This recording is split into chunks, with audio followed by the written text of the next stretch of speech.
Hello and welcome to Dimes in the Rough, where the unpopular opinion is made popular. And right off the bat, let me make something very clear. No Nightmare on Elm Street film will ever top the original. It's not just that it's the best film in a relatively strong series, though I'd argue that's certainly the case as well. Wes Craven's coming-of-age horror masterpiece was truly one of a kind when it tore its way into cinemas in 1984. From the unsettling real-world evil behind its iconic villain to its spunky, hardened, no-nonsense leading lady, there was nothing like it before. Best of all, that bright, colorful, John Hughes-esque atmosphere juxtaposed wonderfully with a dark and brutal tone, so when Freddy finally descends on the Elm Street brats, it's both shocking and upsettingly frightening. Most of the movie didn't even feel like a horror film, it felt and looked more like a teen comedy, and when the audience has settled in, Craven pulls the rug from under us, turning teenage heartthrob Johnny Depp into a swirling stream of blood right in front of his screaming mother. Even to this day, it's a terrifying film. That's not to say that none of the other sequels are, but they just couldn't replicate the stunning, novelty terror that the original had. Several of them compensated for this with a more comedic and satirical tone. For the most part, it worked, but over time, people stopped seeing Freddy as suburbia's greatest monster and started seeing him as a sort of charismatic supervillain. This brings us to the remake, Samuel Bayer's A Nightmare on Elm Street. And let me just get this out of the way, this is not a perfect film. From a technical standpoint, it's probably the weakest film I've covered so far on this show. That being said, while it's not a perfect film, it is a perfect successor to the 1984 classic in a way that none of the sequels ever were. I don't think I'm gonna be shocking anyone when I say that the remake isn't as good a film as the original. Well, maybe some of you who are used to me constantly making hot takes, but it's a genuinely agreed upon stance that Bayer's film doesn't top Craven's. However, I would make the case that this is a scarier film than the original, and easily the scariest film in the franchise. This is a chilling and surprisingly socially relevant introduction to the franchise that takes Freddy back to his roots and reminds us what made us afraid of him to begin with, exploring and expanding on the thematic material that the original only teased at, boasting gorgeous directing and cinematography, complex and nuanced characterization for Freddy, and surprisingly deep thematic subtext. A Nightmare on Elm Street 2010 is a horrifying Me Too era slasher and the quintessential introduction to the character for the millennial generation. So be sure to drink lots of coffee and don't fall asleep, because this is A Nightmare on Elm Street 2010. So the film starts off on a truly creepy note with this opening credits sequence. The fuzzy montage of the preschool playground with the adolescent handwriting and laughing of children does a wonderful job setting up the themes of childhood trauma that are so central to this version of the Elm Street story. On top of that, Steve Jablonsky's musical score is absolutely fantastic, arguably as effective, chilling, and off-putting as Charles Bernstein's classic score in the original. After the opening credits sequence ends, we cut to the Springwood diner on a rainy, stormy night, where Dean, played by Kellen Lutz, is enjoying some coffee and trying to stay awake. I admit I do have some mixed feelings on this scene. On one hand, the directing and cinematography are positively gorgeous, the neon reds and greens working as a visualization of the shadow that Freddy has cast over this teen's life. The eerie sound design and blurry masking emphasizing Dean's faint grip on consciousness are also inspired visual touches. On the other hand, it is a bit frustrating that we don't get much time to really know these teens before Freddy's already begun tormenting them. I think it would be scarier and more satisfying if we really got a chance to settle in with these kids before the nightmare descends. And still not sure what the pig snouts are about. I mean, they don't really tie to the movie at all. They don't have any deeper meaning. They're just pig snouts. As expected, it turns out that Dean isn't alone in this diner, as we get the first appearance of the Springwood slasher, Freddy Krueger, played this time around by the exceptional show stealer himself, Jack Earl Haley. And though he doesn't get any speaking to do just yet, that creepy little scissor tick that he does anxiously anticipating his next kill is just so disturbing and unsettling, like he's just salivating at the prospect of closing in. Freddy slashes at Dean, but goth waitress Nancy, played by Rooney Mara, wakes him up before he can meet his demise. However, a deep cut along his left palm indicates that whatever was chasing him can still pose a serious threat. The timing was at least on point, though, as Dean's girlfriend Chris, played by Katie Cassidy, shows up to meet her boyfriend. Hey. Wow, you look like you haven't. Like I haven't slept in 3 days? Fun fact, Kellen Lutz actually didn't sleep for 2 days prior to shooting his brief scenes for the film, so he's actually method acting for this role. Keep in mind, 3 days is when sleep deprivation becomes mortally dangerous.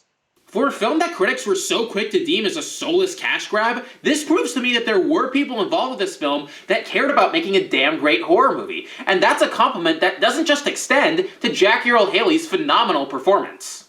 In my opinion, that dedication really pays off. Lutz's subtly tortured facial expressions and exhausted, slightly shaky delivery really help to walk a great balance between sleep-deprived and terrified for his life. It's a fantastic performance and manages to get me surprisingly invested in the character despite having just met him. His dialogue is very strong as well, subtly hinting at a connection between Freddy and his past that most victims of the previous films never had. Listen, maybe you should talk to somebody. I did.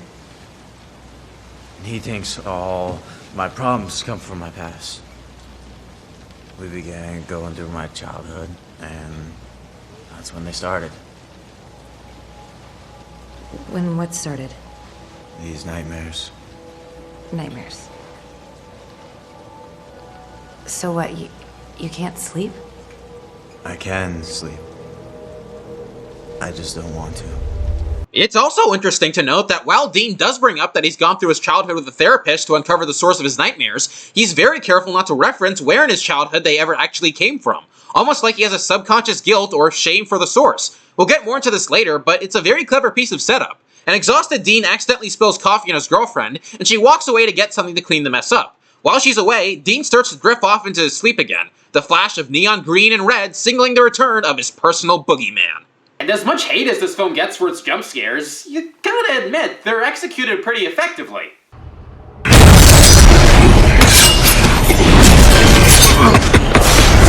This one had me jumping in my seat the first couple times I watched this movie. Even scarier and more unsettling is the way that Freddy stages his killing, making it look like the manic suicide of a trauma victim suffering an episode rather than a serial killing. The ripping sound design is just sickening. Dean, what are you doing? You're not real! Dean, stop it! Dean! Dean, stop!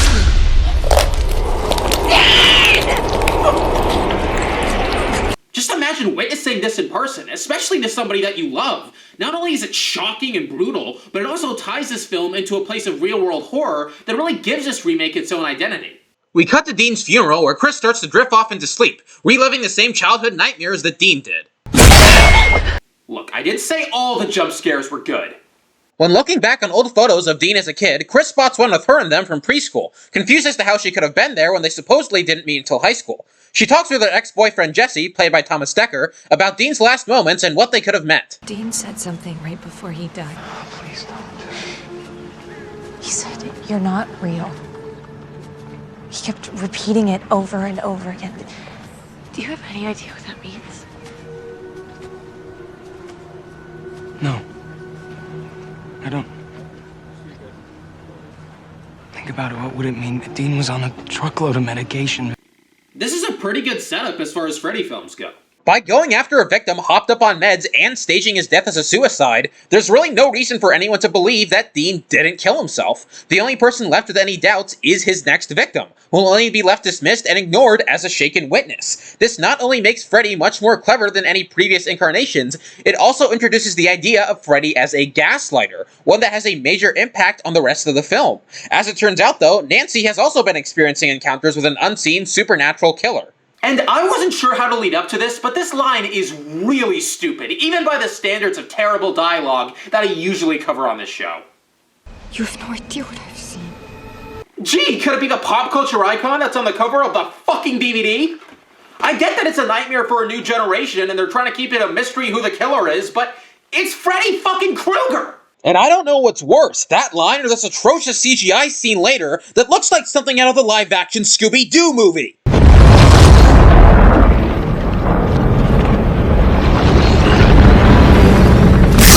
Congrats on somehow making the effects for the stoner caterpillar from Freddy vs. Jason look competent, though. Speaking of Freddy vs. Jason, these adults are really bad at keeping information from their kids, even to the point of just leaving empty pages of photos in their old scrapbooks. I guess it's better than just scratching out newspaper clippings with a Sharpie, but not by much. That night, Chris gets extra curious about her childhood and checks out the family attic to go through more scrapbooks. And once again, the direction is absolutely outstanding. Even in this dark, shadowy room, there's still an odd level of color and even vibrance that shines through.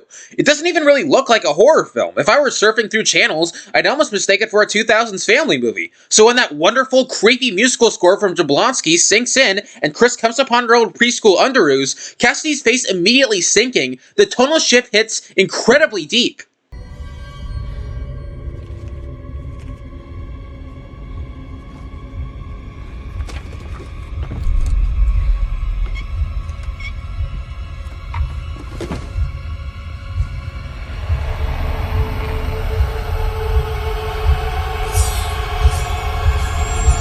damn shame that Samuel Bayer hasn't directed any other horror films after this. His bright, vibrant, Burton-esque visuals and uncanny ability to catch his audience off guard just oozes potential. I can't help but feel that if he had a couple of original horror stories and IPs to his credit, he'd be a household name by now. And once again, these jump scares are just executed wonderfully. The balanced use of shadow here against the harsh, illuminating light shows just enough to be horrifying, but leaves out just enough so that things are left to imagination.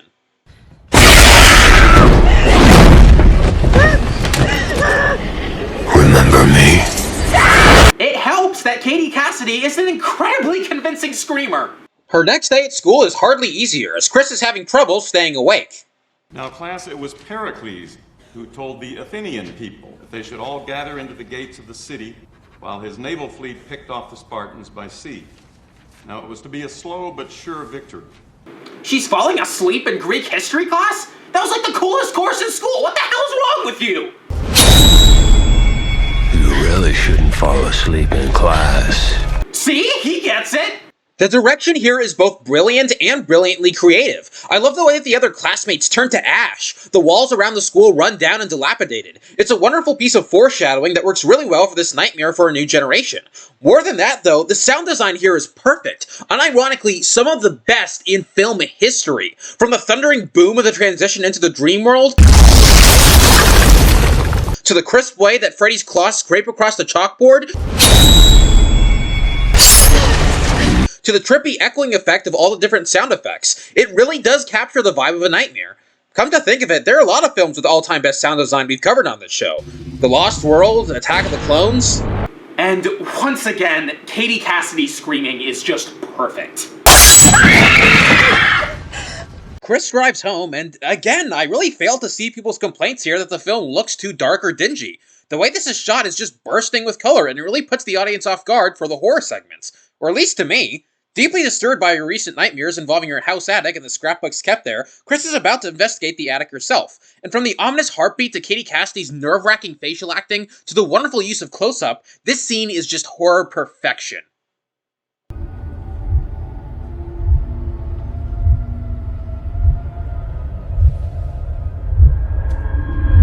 On top of that, it makes a really effective foreshadowing for the horrors that these teen characters will eventually find in their past. Those past memories that these kids have suffered are arguably scarier than any of the supernatural proceedings. Chris's mom goes to work for the night, leaving Chris alone to her exhaustion. She gets a visit from Jesse, and I'll give credit where credit is due. This is one of the things that this film does much better than the original. Alright, I know I've been an asshole, and I've been jealous, and I've been fucked up. But Dean was my friend, too. Will you please tell me what's been going on? People seem to forget, but the male teenage characters in the original Nightmare on Elm Street really weren't very likable or good people at all. Nancy and her parents were likable, but not really anyone else. Jesse's counterpart in the original, Rod Lane, was an abusive piece of shit who treated his girlfriend like garbage. Here, he's actually reflective and self-aware, apologizing and trying to make amends whenever he screws up. Nancy asks him to stay the night, and he abides in a very platonic manner, still wearing his clothes. He's a genuinely good person, backed up by a very strong performance from Thomas Dekker, and it blows me away how people say the teenagers in this are worse than the ones from the first film. Chris gets up to check on her dog Rufus, but looks like somebody else checked on him first.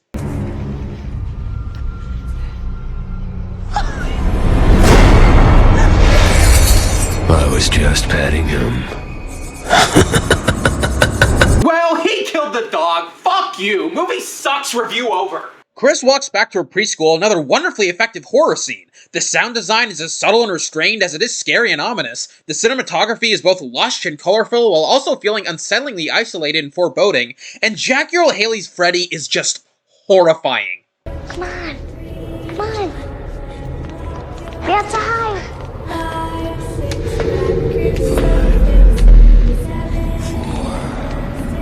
3, 2, 1. Ready or not,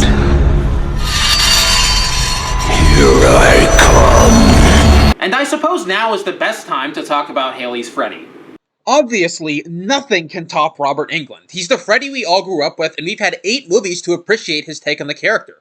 It's an all-time great acting performance, right up there with Ian McDiarmid's Emperor Palpatine or Ernest Thesiger's Dr. Pretorius. That being said, I can't think of anyone who could fill Englund's shoes quite like Jackie Earle Haley did. The sluggish, baby talk way he speaks is very accurate to the speech patterns of most real-life child predators, and that faux-friendly tone combined with that scratchy, burned throat just makes for a truly terrifying and groundbreaking new take on the character brought to vivid life. The amplification that the sound team did on his voice is also impressive, booming and thundering as if he's a god of the dream world. It's telling that Haley's show-stealing performance is one of the few elements of the remake that absolutely everybody liked. This is a very different Freddy than what we're used to seeing, much darker, more manipulative, and with much more of a personal relationship with his victims. Chris wakes up to go to the bathroom before Freddy catches her on the bed. This wakes Chris up, and we get a recreation of the bed scene from the original.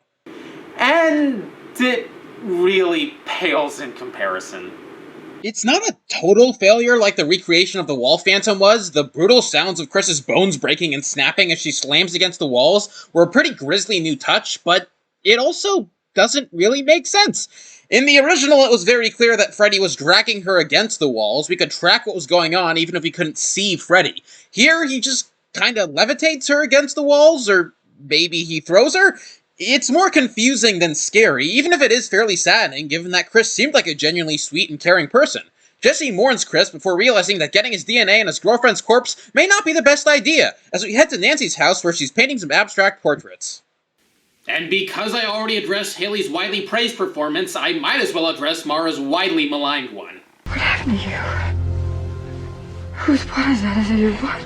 And let me just start off by clarifying that, yeah, it is bad. But that being said, it's not entirely her fault. In interviews a year before the film's release, Mara went on record describing her character's psychology in vivid detail. Apparently, her version of Nancy was supposed to be an angsty, goth, autistic artist, who used her art as an outlet to deal with repressed trauma that she hasn't fully processed. Despite her rather public regrets regarding the movie in retrospect, she seemed genuinely passionate and interested in this character.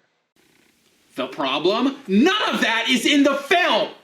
Nancy has no character scenes in this film, and given that 30 scenes in total were cut from the theatrical release, that would make a lot of sense. With those scenes intact, I think we would have a much greater understanding of what this version of Nancy was like, and what makes her so interesting. Combine that with a rather notorious history of reshoots, and an actress who already signed onto the project skeptical, and you're not going to get a good performance. Jesse takes off into the streets, where he's quickly arrested, and Thomas Decker's acting is great. His cries of horror and despair are heartbreaking, and you can just hear the strained desperation in his voice as he begs the cops to believe him. Please, get down! I loved her, man! I couldn't kill her! We cut back to Nancy as she calls her friend Quentin, played by Kyle Gowner, to tell him the horrible news. Hello? Hi, it's Nancy. Hey. You said to call you if I needed to talk. Yeah. Chris is dead. Wait, what? We're not even gonna see his reaction to his friend's death? Is there a name for what's wrong with his editing? Anyways, the next day, Quentin goes to a local bookstore to do research. After doing some research Into his dreams, and this scene where he falls asleep from exhaustion is damn near perfect. The minimalist musical score is just so eerie and haunting, and the visual direction is just exceptional. The way images like the preschool children fade in and out so smoothly, the subtle, fuzzy opening effect of the bookcases widening like a gateway, and some of the scariest usage of laughing children and ambient vocal effects you will ever hear. It's extremely accurate to the floaty, ambiguous nature of dreams, and just makes the horror of the story feel that much more real.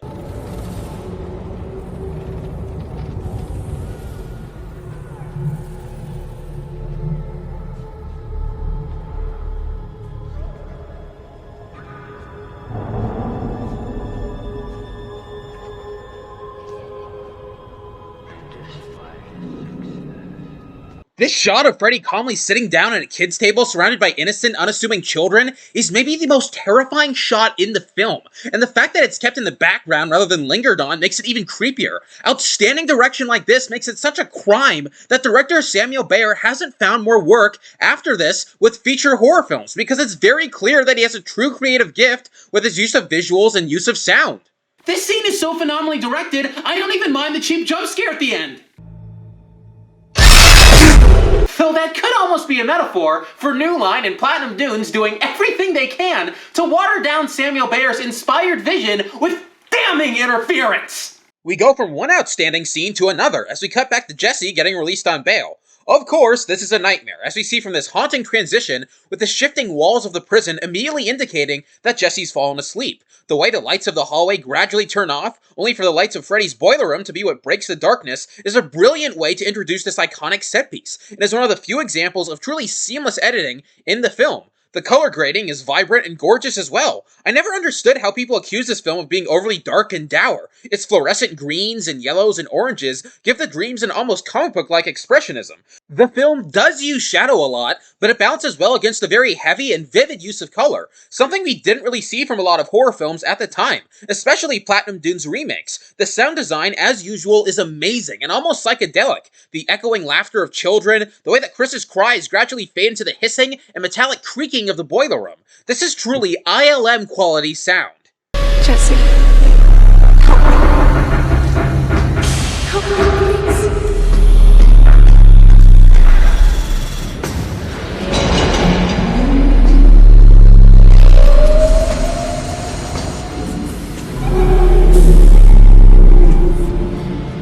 Freddy sneaks up on Jesse and chases him through the boiler room, leading him to his previous victims, who have been torn apart and gruesomely hung on the walls like grotesque wall ornaments. I love how the film shows just enough to make us afraid of Freddy's sadistic violent streak, but not too much to be exploitative. It's shocking, terrifying, and sickening, but also tactful and in good taste. Hey, it's called tact, you fuck rag. And speaking of terrifying... Chris.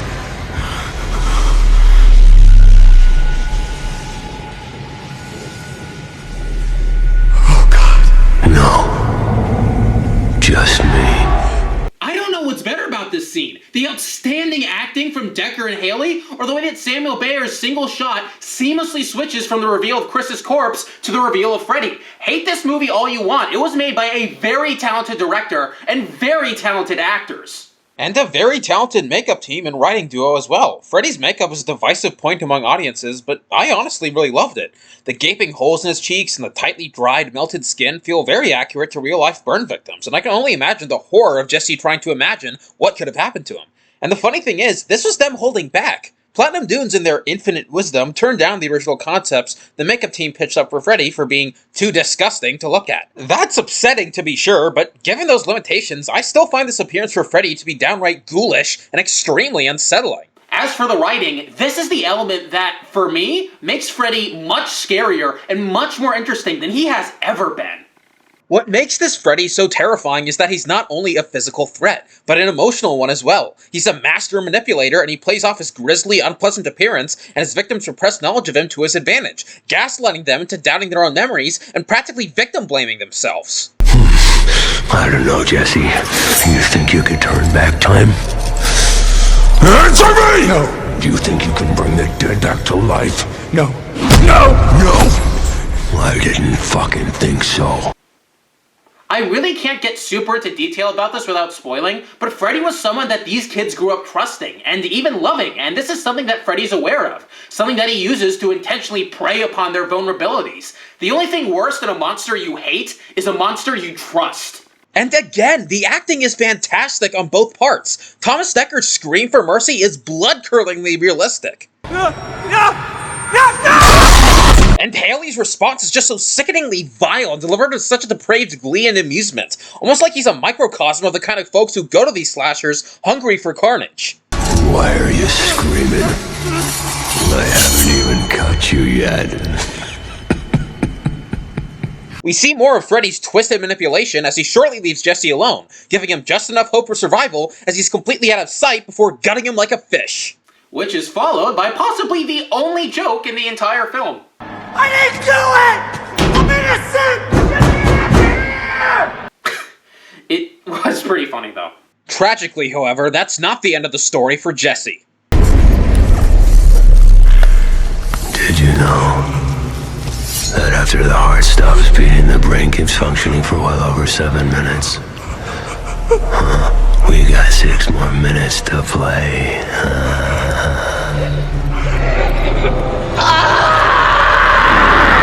I don't even want to contemplate what happened to Jesse in those 6 minutes, but I'm pretty sure it involved time loops and was a deleted scene from a Serbian film at one point. We cut back to Quentin as he's met up with Nancy to discuss what they found to explain their deadly dreams. And this little connection that Quentin makes is pretty clever on the script's part. What's this one doing here? She's the Pied Piper of Hamlin. I saw it in one of my dreams. It's a story about a guy who's betrayed by a town, and he gets his revenge by taking all their children. Would have been more clever if we actually saw that dream instead of having it explained to us. Such a blink and you miss it moment that you hardly even catch he dreamt about it at all. In his research, Quentin has found that the two of them are at risk of suffering from micronaps if they stay awake for over 48 hours. This is when the brain shuts down for several seconds in an attempt to recharge itself, meaning you can dream while you're still awake. After that, they risk falling into a coma. This is a really clever, creative concept for just how relatable it makes Quentin and Nancy's dilemma. Any high school or college student pulling all-nighters can easily imagine how days without sleep can take a critical toll on someone's mental health and sanity, even to the point of questioning their own reality. It also does an excellent job of creating very high stakes, putting a set-in-stone time limit on how long these kids can save themselves, with very grave consequences if they can't solve the mystery before they slip into a coma. Nancy goes home to draw in her sketchbook, and I really can't overstate just how much those cutscenes really hurt this character. What should be ominous foreshadowing for Nancy's repressed memories that she expresses through her art really just comes across as a random hobby she just happens to have. Her mom, played by Connie Britton, comes in to check on her as Nancy asks some very pressing questions about her past. Do I have some sort of connection with Chris, Dean, and Jesse? Or Quentin? Like maybe we went to school together when we were little or something like that. Not that I can recall. Do we ever know a guy named Freddie? I don't think so.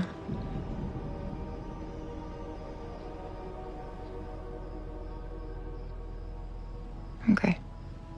Hey, it's Gwen. Nancy's starting to remember. Well, this scene doesn't really do much for established fans. It does a great job keeping Freddy and his origins a mystery for new fans and first-time Elm Street viewers. We know Gwen is hiding something, but her motives and the secret she's keeping are still unknown. It's a great way of adding intrigue to the character for a new generation, which was the primary goal of this remake. Nancy takes a hot bath and walks into her bedroom, where I guess they're also shooting an Edward Scissorhands remake?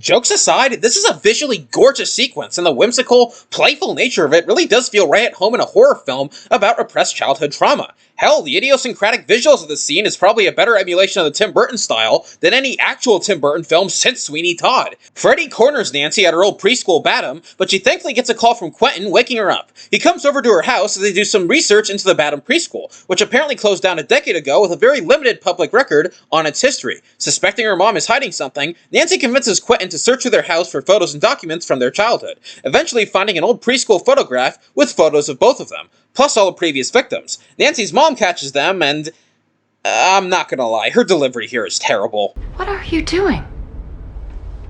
What are you doing? What is your acting? What is your acting?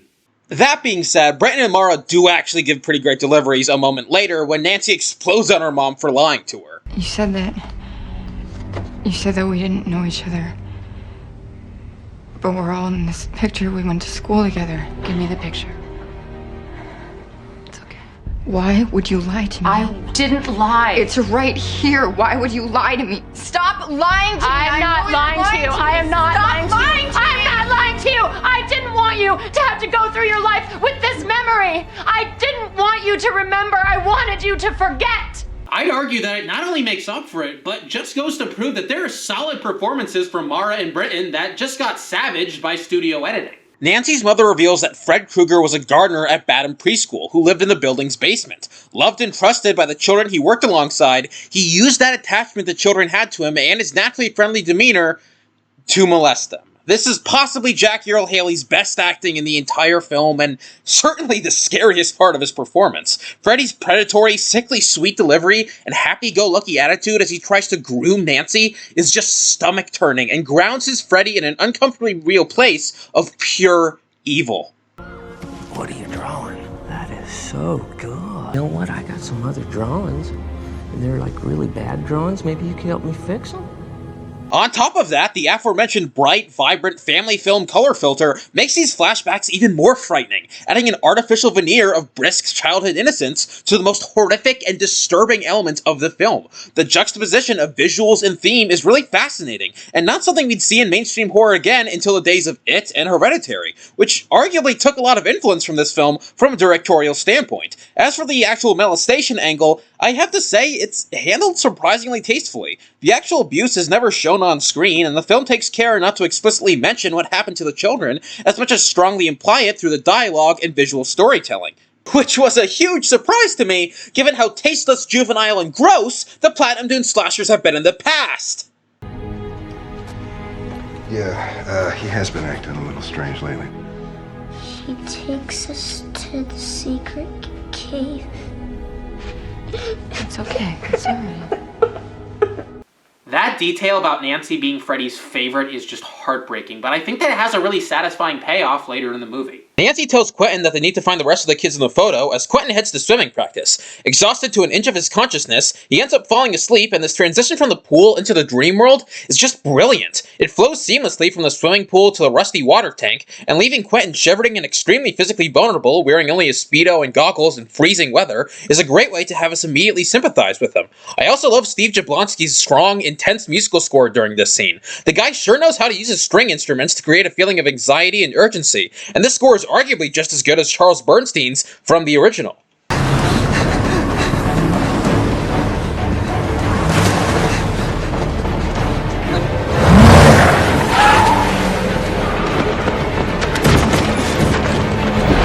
I'd also be remiss not to mention the gorgeous visual direction here. Even while keeping a dark and shadowy visual tone, the film is still bursting with vibrant neon color, a decision that I don't think gets nearly enough credit. And here, Jackie Earle Haley showcases that his Freddy isn't just terrifying and evil, but also incredibly nuanced. Just like he did with Jesse, he tries to make Quentin doubt his own memories and understanding of who Freddy was. We clearly see in the flashbacks that the children of Badham care deeply for Freddy. These teens want to believe that Freddy is innocent, as does the audience, and Freddy plays on that with the cruelest and most depraved form of gaslighting imaginable. Only with Quentin, Freddy's gaslighting manipulation is even more warped and insidious, as his desperate, pathetic pleas for mercy and terrified, hopeless facial expressions are delivered as sincere, scared for his life, and genuinely innocent. Kruger! Come on out, you bastard! What do you think I did? I didn't put your ass up! Open the fucking door! What are you doing? Norm, make sure he can't get out the back! Stop! This is for my son!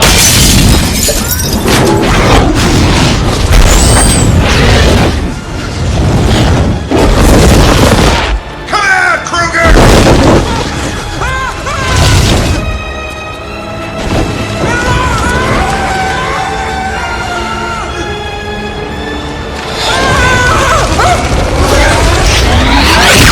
By making Quentin question Freddy's guilt and painting himself in such a sympathetic light, he's effectively victim-blaming him, making him feel shame and guilt for his own victimhood and turning him against the only support system that he has in his father.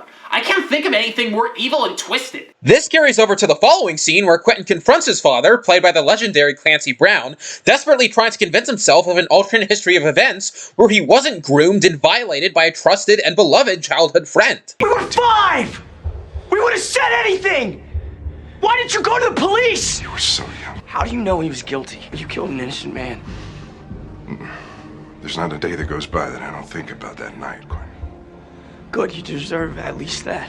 This is a heartbreaking scene, and one of the most emotional in the entire franchise. Both Clancy Brown and Kyle Gallner's acting is phenomenal. Brown doesn't have a huge role in the film, but he plays the scene a lot more scared and vulnerable than we usually see him, and it makes us feel really sorry for him. Nothing he says is going to make Quentin believe him, and while he's partially to blame for keeping the truth from him for so many years, he was only trying to protect his son. Gallner, however, is the standout. I completely buy his furious desperation to deny the truth of what happened to him with his powerful facial acting and shaking screams of anguish holding back sobs. It's like he's trying to convince himself as much as his father that Freddy couldn't have possibly hurt him, and it's genuinely hard to watch. Surrounded by adults who have lied to him all his life on both sides, he's left with nothing to do but lash out in confusion and blind anger. Gallner's performance goes a long way in making Quentin such a sympathetic and tragic character, and really grounds him in a place of true empathy with the audience. Apparently, one of the major complaints about this movie was the bad acting from the teens, and what bad acting? What about his performance is bad? I don't understand this complaint at all. Nancy suggests they set out to Badham Preschool to investigate the truths of their childhood. On the way there, they stop by a pharmacy to pick up Adderall in order to stay awake, where Nancy is attacked, managing to pull a piece of Freddy's sweater through the dream world. She's taken to the hospital to awkwardly reunite with her mom as her doctor prepares to sedate her. Okay, how we doing? It's gonna be okay. I'm gonna give you a little something for the pain.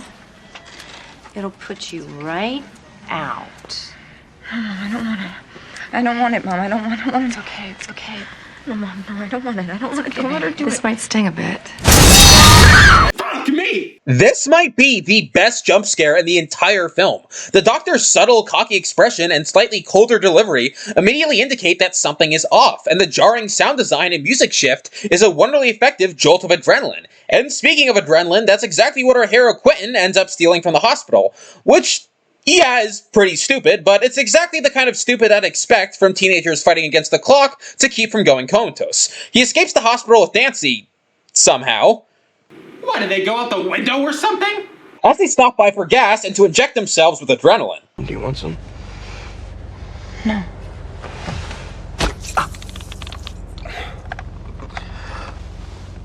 Whoa. Okay, 2 jokes in this movie, and Kyle Gallner's comedic timing is pretty good. So Quentin and Nancy converse on their way to Badham Preschool, and now's probably the best time to talk about the romance angle. Will you talk to me? I'm falling asleep. What are you gonna talk about? I don't know. What's your favorite color? Blue.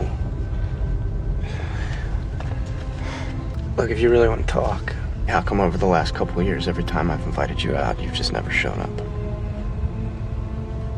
I don't know if you've noticed, but I don't exactly fit in.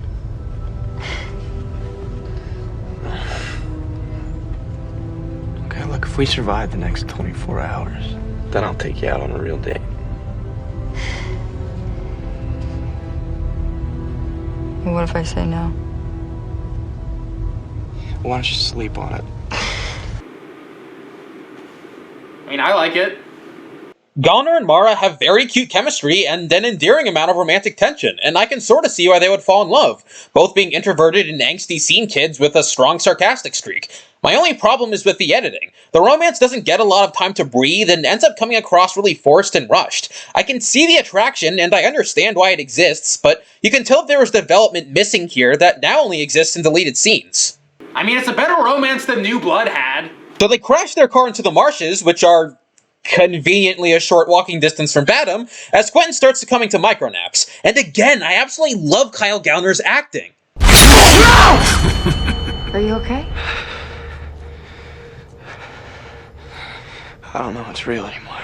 You can really feel the urgency in his terrified and on-edge vocal delivery, and it does a great job of reminding the audience of the borrowed time that our heroes are literally living on. So Quentin and Nancy venture forth into the preschool looking for hints of their oppressed childhood. They hit the jackpot when they find Freddy's room in Badham's basement, where apparently the faculty was totally cool with sharp objects like paper cutters and even finger blades just lining the ground. Guess the kids were really desperate for toys. And come on, the parents searched for his cave and they couldn't even find him behind a flimsy painting in the basement wall? These awkward studio reshoots are as clear, detrimental, and distracting as Chris Chan's strip dancing at a Comic-Con. You can't even argue that they just rashly burned him before searching. They clarified that they looked for the cave! No, God, and the things we said he did! The cave? Did you ever find it? No. Hello! After searching for the cave, Nancy's memories slowly start to reappear, and things only look more grim when Quentin finds a box of old photographs. Look at this photograph. What are those? What are those pictures of? They're all of you. I want to see. No.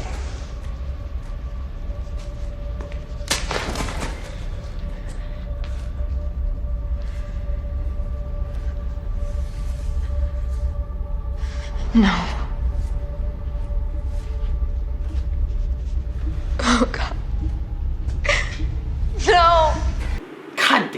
like that, I forgot what I was angry about. The revelation scene is phenomenally acted, and probably the best acting that both Gallner or Mara give in the theatrical cut of the film. The sinking hopelessness on their faces is just heart-wrenching, and their wailing vocal delivery is the most distraught and emotionally shattered we've heard the whole film. There's such a rawness and deeply empathetic grief to their reactions. The dialogue also feels brutally real without ever feeling exploitative or tone-deaf. This line from Quentin in particular is as positively chilling as it is deeply emotional. You were wrong.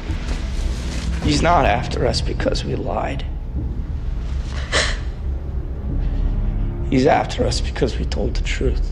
Lines and deliveries like that prove to me that despite the mangling that the studio did on this remake, there was still genuine heart and passion from the cast and crew. Because Nancy pulled a piece of Freddy's sweater out of her dream, she and Quentin theorized that she'd be the best pick to pull Freddy back into the real world and end him once and for all. They share a kiss before she goes to sleep, which is a little weird given that they just looked at sexual photos of themselves as children, but it's brief and this might be the last time they see each other alive, so I'll let it slide. Quentin stays awake for guard duty before passing out in probably the best and most immersive transition into the dream world of the entire film. Oh, shit.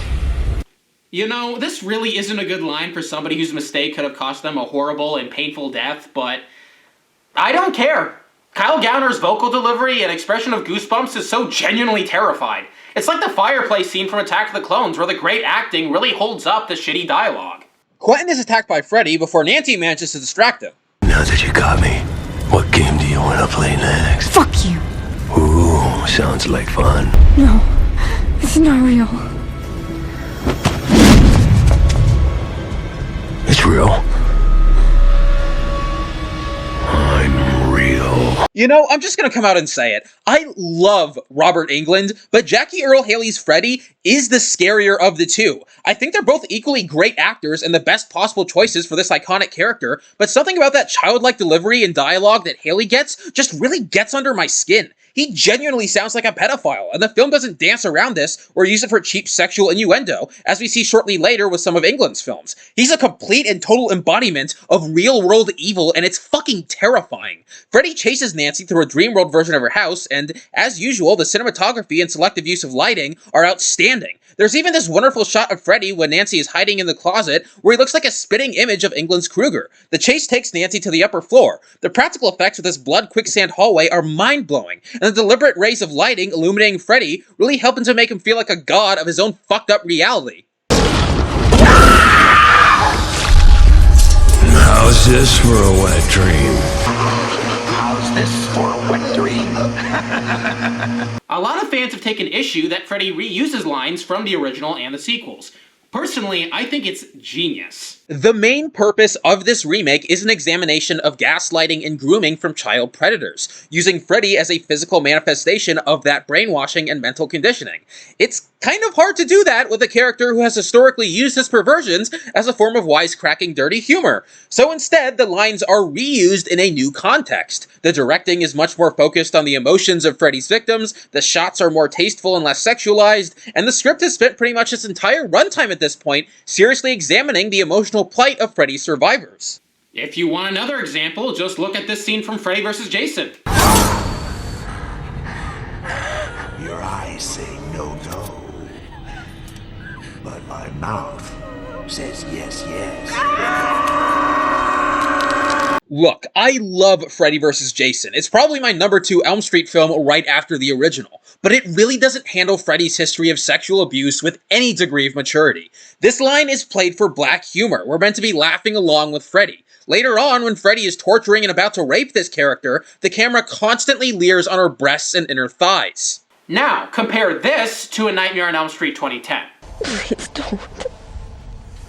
Your mouth says no. But your body says yes. Don't turn away. Look at me! Look what you did to me. The camera is focused almost entirely on Nancy's face and her emotions. The musical score is much more eerie and harsh, more uncomfortable. Even Freddy's inappropriate touching takes extra care not to sexualize Nancy. The creepy male gaze of the other films is completely removed. Freddy does have a sense of humor in this film, but it's only funny to him.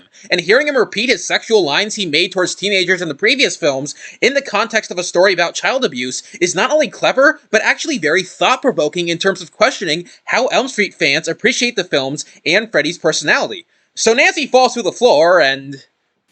You know what? I'm gonna take a slight detour. Since arguing that this is a really good film that was merely massacred by the studio out of being a great film was the main point of this video, I'm not gonna show a theatrical ending.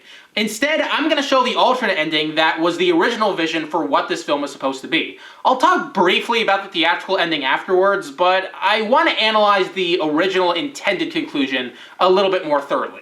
As Nancy falls through the floor into her bedroom, You Belong to Me by Joe Stafford plays in the background.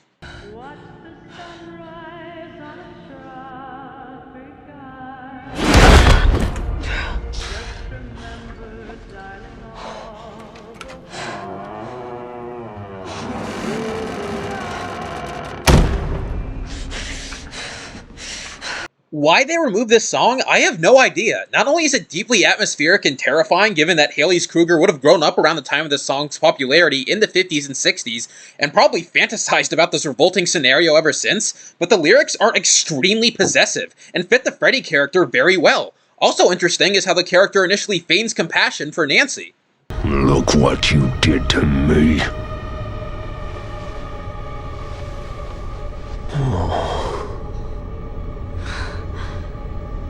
Don't be afraid. Before revealing it was all an act, just to hurt her even more. I can make it the way it was.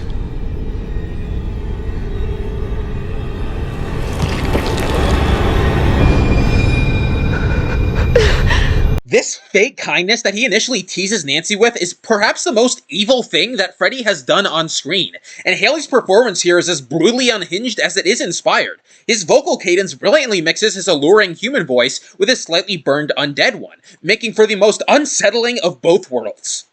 Just the way you liked it. Don't be shy. Did you really think your boyfriend could wake you up? Please don't do this to me! Please! I had to keep you awake long enough so when you finally slept, you'd never wake up again. Mara's acting is outstanding as well, easily her best in the film had it been included. I'd even go so far as to say that her performance in this scene alone would have redeemed her. It's that fucking genuine!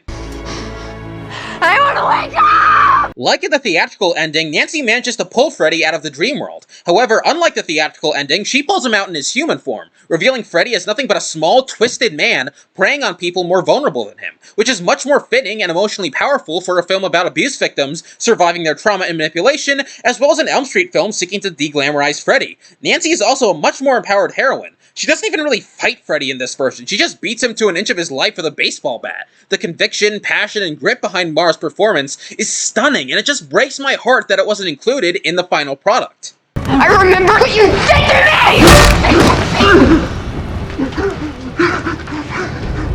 Look at me. Look at me! Look what you did to me!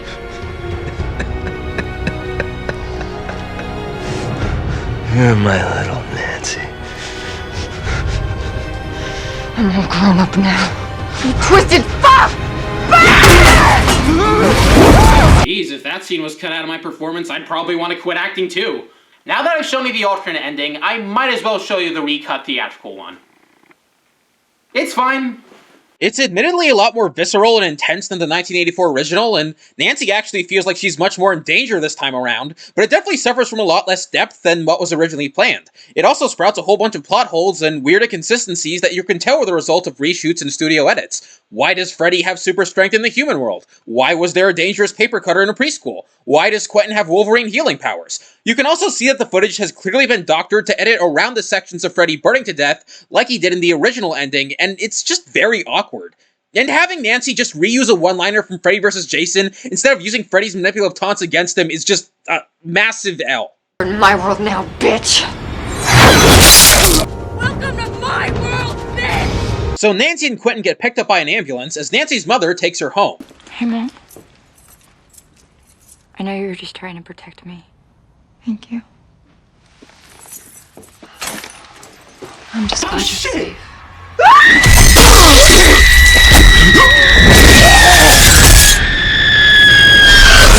No, I don't care what anyone says today. That's one of the best jump scares I've ever seen. I screamed the first couple times I watched this. The most common point of praise this movie gets is Jackie Earle Haley as Freddy Krueger, and I'd really have to agree. His manipulative, psychological take on the character is fucking horrifying, and his multifaceted performance manages to make Freddy both extremely complex and deeply monstrous. His makeup is grotesque, unsettling, and really grounds this Krueger in a place of reality. The exceptional direction by Samuel Bayer, however, is woefully underappreciated. Bayer's vibrant, colorful, and toyetic visual aesthetic is both insidiously creepy and very fitting for a film about childhood trauma and abuse, and it only helps that he's backed by an all-time great sound design and a beautiful score from Steve Jablonsky. Kyle Gallner, Thomas Dekker, Katie Cassidy, and Kellen Lutz all managed to deliver very empathetic performances despite varying degrees of development and screen time, and even Clancy Brown brings a nice deal of nuance to his very limited role. The script by Wesley Strick and Eric Heiserer is extremely thematically rich, handling the very touchy subject of sexual violence with a surprising degree of both cleverness and tastefulness. On top of understanding these very heavy topics, the script also seems to understand the franchise, and its reimagining of Freddy Krueger proves very reflective for fans and shocking for newcomers. The editing fucking sucks. I know I made a similar complaint in my Lost World review, but that film's editing looks like uncut gems compared to this. At least that was a fully realized vision. Here, it's blatantly obvious that huge chunks of this film are just straight up missing, and that problem seeps its way into other aspects of the film. From ruining Rooney Mara and Connie Britton's performances, to creating plot holes big enough to drive a semi through, to stripping thematic depth away from the film. I implore you to seek out the deleted footage this film had. Not only was the original ending reshot, but there are several shot scenes that appear on the Freddy Krueger Reborn featurette that never saw the light of day. Even if you hate this film, there's a much better one buried underneath, and I don't blame any of the cast and crew for what Platinum Dunes did to it. Also, some of the CGI effects are just really, really bad. Like with Halloween 6, I still think this is a solid introduction to the franchise for a new generation. No, it's not the best Elm Street film. Not at all. But it does take Freddy back to his roots and gets to the core of why this character was so frightening in a way that none of the other sequels do. For all the film's issues, it fully realizes Freddy Krueger, and the twisted journey of learning who and what he was is a really intriguing one for first-time viewers of the series. I should know, when I watch it with newbies of the franchise, they seem genuinely fascinated by the mystery of Freddy and horrified when the layers of his monsterhood are peeled back. A Nightmare on Elm Street 2010 is a really good movie. It's a worthy companion piece to a superior original. If Platinum Dunes and New Line had stuck to Samuel Bayer's original vision, we would have had a great movie. That being said, this is still a criminally underrated remake with fantastic direction, mind-blowing sound design, solid performances, and a really smart script. If you're like me and curious to see what the original cut of this film would have been like, I implore you to tag Warner Brothers and New Line Cinema on social media with the hashtag #ReleaseTheBayerCut. It worked for Halloween 6, it worked for Justice League, and I really think the original vision of this was something special. As it stands, I'm gonna give the theatrical cut of A Nightmare on Elm Street 2010 a B+.